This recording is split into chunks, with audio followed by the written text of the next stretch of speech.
আচ্ছা, ইহুদিরা কেন এত বুদ্ধিমান হয়? হ্যাঁ, পৃথিবীর দিকে তাকালে আমরা এই বিষয়টি দেখতে পাই যে পৃথিবীর সবচেয়ে বুদ্ধিমান জাতি হচ্ছে ইহুদি। কিন্তু ইহুদিরা কেন এত বুদ্ধিমান হয়? ডক্টর স্টিফেন কার্লিওনের প্রবন্ধ থেকে আজকে আপনাদের শোনাবো ইহুদিরা কেন এত বুদ্ধিমান হয়। ইসরায়েলের কয়েকটি হাসপাতালে ৩ বছর মধ্যবর্তীকালীন কাজ করার কারণেই বিষয়টি নিয়ে গবেষণা করার চিন্তা আমার মাথায় আসে। এতে অমত করার কোনো সুযোগ নেই যে ইহুদিরা ইঞ্জিনিয়ারিং, সঙ্গীত, জ্ঞান বিজ্ঞান সহ জীবনের প্রায় প্রতিটি ক্ষেত্রেই অন্যদের থেকে অনেক অনেক এগিয়ে, এবং বিশেষ করে ব্যবসার ক্ষেত্রে। প্রসাধনী, খাদ্য, অস্ত্র, ফ্যাশন, ফিল্ম ইন্ডাস্ট্রি ইত্যাদি সহ পৃথিবীর প্রায় ৭০% কাছাকাছি ব্যবসা প্রতিষ্ঠান এদের দখলে। দ্বিতীয় বছর আমি যখন ক্যালিফোর্নিয়া ফেরত যাচ্ছিলাম, তখন এই চিন্তা আমার মাথায় আসে যে স্রষ্টা কেন তাদেরকে বিশেষ ক্ষমতা বা বুদ্ধিমত্তা দিয়ে দুনিয়াতে পাঠিয়েছেন। এটা কি নিতান্তই কোনো কাকতালীয় ব্যাপার, নাকি ব্যাপারটা মনুষ্য সৃষ্ট? ফ্যাক্টরি থেকে যেমন বিভিন্ন জিনিস বানানো যায়, তেমন করে কি বুদ্ধিমান ইহুদি বানানো সম্ভব? সকল তথ্য উপাত্ত সঠিকভাবে সংগ্রহ করে আমার গবেষণা শেষ করতে প্রায় ৮ বছর সময় লেগে যায়। যেমন তাদের খাদ্যাভ্যাস, সংস্কৃতি, ধর্ম, গর্ভাবস্থার প্রস্তুতি ইত্যাদি, এবং পরবর্তীতে এসব আমি অন্যান্য জাতির সাথে তুলনা করব। প্রথমে শুরু করা যাক মহিলাদের গর্ভাবস্থার প্রাক প্রস্তুতি দিয়ে। ইসরায়েলে প্রথমে যে জিনিসটা আমার নজরে আসে সেটা হচ্ছে গর্ভবতী মায়েরা সবসময় গান বাজনা এবং পিয়ানো বাজাবে, এবং তাদের স্বামীদেরকে নিয়ে গণিতের বিভিন্ন সমস্যার সমাধান করবে।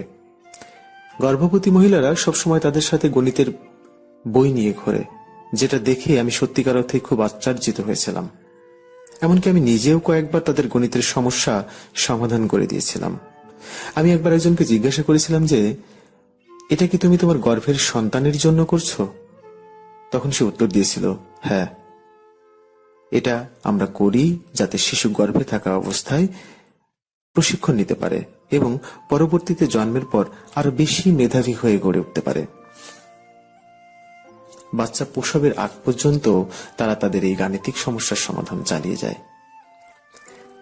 এরপরে যে জিনিসটি আমি পর্যবেক্ষণ করি সেটি হচ্ছে তাদের খাদ্যাভ্যাস। গর্ভবতী মায়েরা আলমন্ড, খেজুর আর দুধ খেতে খুব ভালোবাসে।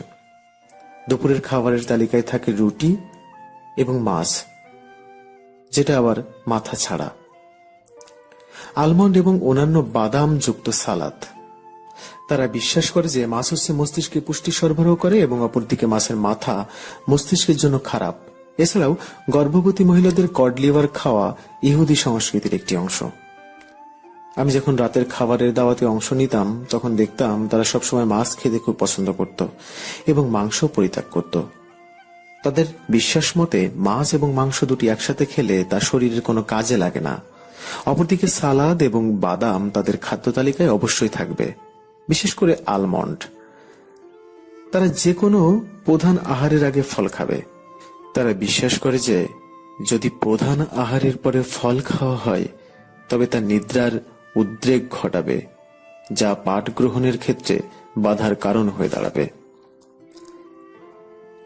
ইসরায়েলে ধূমপান করা নিষিদ্ধ। যদি আপনি তাদের বাসার অতিথি হয়ে থাকেন, তবে বাসার ভিতরে ধূমপান করা থেকে বিরত থাকবেন, নইলে তারা খুব বিনীতভাবে তাদের বাসার বাইরে গিয়ে ধূমপান করবার অনুরোধ জানাবে।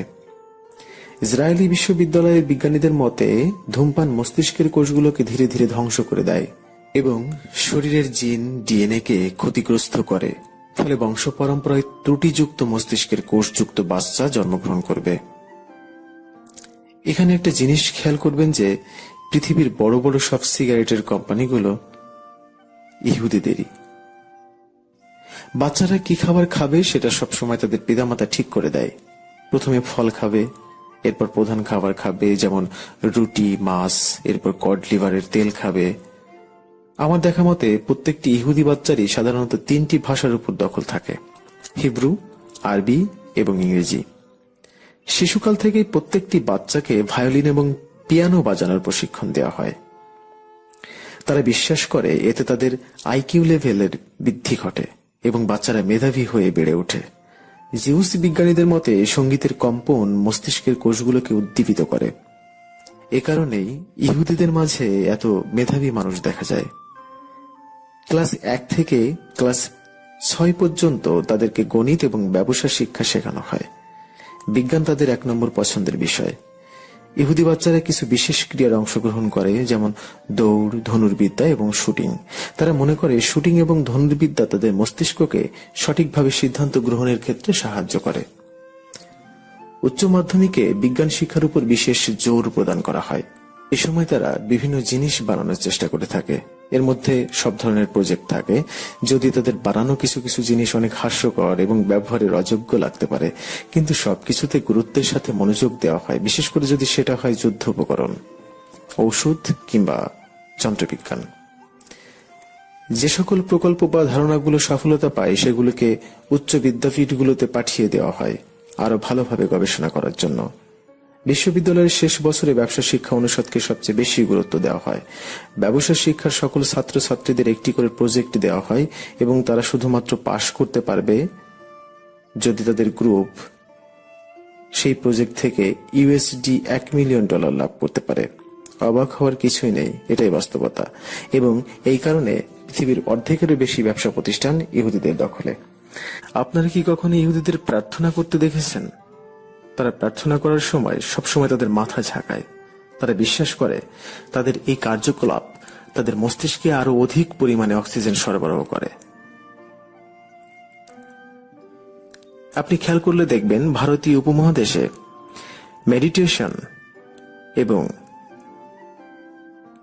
এই সমস্ত আধ্যাত্মিক বিষয়গুলো খুব গুরুত্বের সাথে দেখা হয়।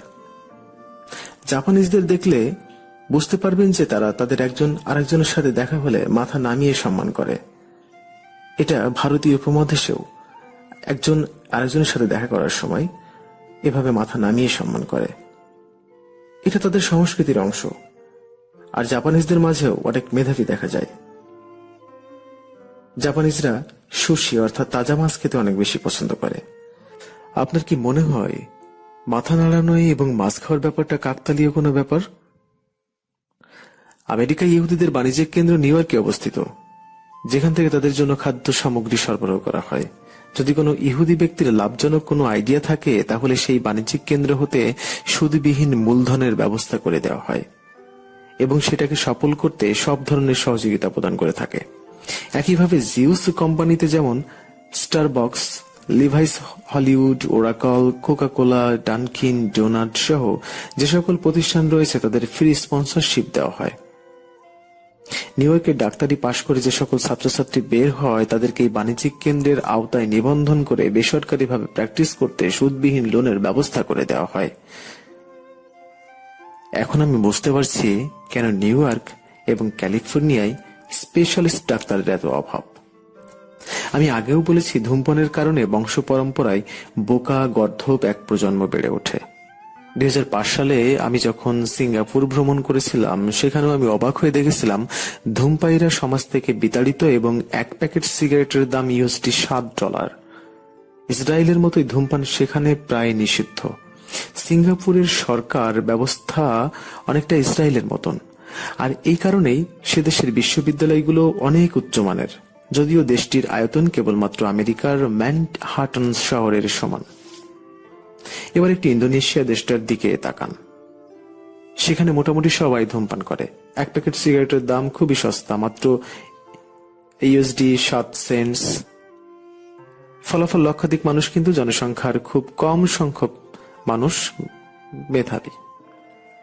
দেশটির বিশ্ববিদ্যালয়ের সংখ্যা আপনি হাতে গুনে বলে দিতে পারবেন। এমন কোনো কিছু তারা উৎপন্ন করে না যা নিয়ে তারা গর্ব করতে পারে।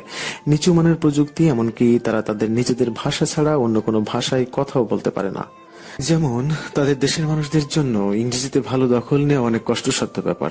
আর এর কারণ হচ্ছে ধূমপান করা, বাজে খাদ্যাভ্যাস এবং তাদের সংস্কৃতি। আমার এই গবেষণায় ধর্ম এবং জাতি মূল বিষয়বস্তু ছিল না। কেন ইহুদিরা এত অহংকারী, আর কেনই বা ফেরাউনের সময় থেকে শুরু করে হিটলারের সময় পর্যন্ত এত নিগ্রহের শিকার হতে হয়েছে? আমার মতে বিষয়টা রাজনৈতিক এবং টিকে থাকার অদম্য বাসনা। আমার এই গবেষণার মূল বক্তব্য ছিল, আমরা কি ইহুদিদের মতন এমন একটা বুদ্ধিমান প্রজন্ম তৈরি করতে পারবো? উত্তর হ্যাঁ হতে পারে, কিন্তু এর জন্য আমাদের প্রতিদিনের খাদ্যাভ্যাস পরিবর্তন করতে হবে। পরিবর্তন করতে হবে আমাদের বাচ্চা লালন পালনের পদ্ধতিকে। তাহলে হয়তো 3 প্রজন্ম পর এটা আমরা অর্জন করতে সক্ষম হব। আপনারা সবাই ভালো থাকবেন, শান্তিতে থাকবেন এবং মানবজাতির কল্যাণের জন্য একটি বুদ্ধিমান প্রজন্ম গড়ে তুলতে সক্ষম হবেন, সে আপনি যেই হয়ে থাকেন না কেন। ধন্যবাদ সবাইকে।